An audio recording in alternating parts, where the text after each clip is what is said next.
শিউলি মানেই শরৎ, কাশের বনে দোলা লাগা মানেই শরৎ, আকাশে সাদা মেঘের ভেলা মানেই শরৎ। আর শরৎ মানেই বাঙালির হৃদয় জুড়ে দেবী দুর্গার আগমনের ভাবনা আর মায়ের জন্য অপেক্ষা। অবশেষে মায়ের আগমন, চারিদিকে খুশির জোয়ার। শিবশক্তি জ্যোতিষতন্ত্র ইউটিউব চ্যানেলে সকলকে জানাই শুভ শারদীয়ার প্রীতি, শুভেচ্ছা ও অভিনন্দন। আজ আবারও আপনাদের কাছে নিয়ে এসেছি সম্পূর্ণ একটি নতুন ভিডিও। 12 মাসে 13 রূপে দেবী দুর্গা। আমরা সকলেই জানি শরৎকালে আশ্বিনের শুক্লপক্ষে দেবী দুর্গা আসেন মাতৃগৃহে।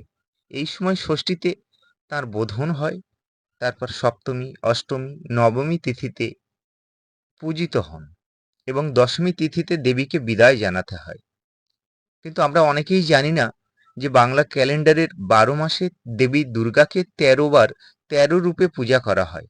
তো চলুন জেনে নেওয়া যাক 12 মাসে দেবী দুর্গা যে 13 রূপে পূজিত হন সেই 13টি রূপের নাম মাস অনুযায়ী। বাংলা পঞ্জিকা অনুসারে প্রথম মাস বৈশাখ মাস। এই মাসে পূজিত হন দেবী গন্ধেশ্বরী। দেবী গন্ধেশ্বরী হলেন দেবী দুর্গার একটি রূপ। পরবর্তী মাস জ্যৈষ্ঠ মাস।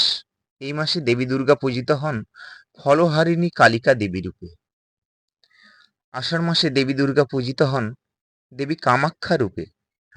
সব জায়গাতেই এই পূজার প্রচলন না থাকলেও আসাম রাজ্যের নীলাচল পাহাড়ের উপর মাতা কামাখ্যা দেবীর মন্দির অবস্থিত।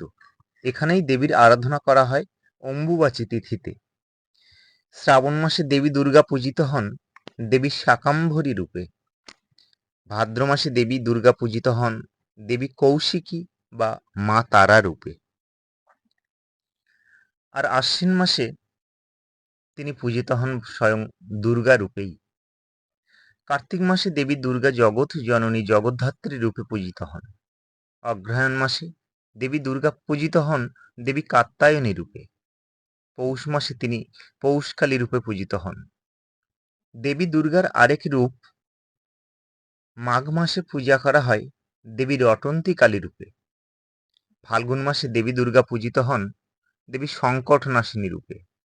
আর চৈত্র মাসের প্রথম দিকে দেবী দুর্গা পূজিত হন দেবী অন্নপূর্ণা রূপে এবং শেষ দিকে পূজিত হন দেবী বাসন্তী রূপে।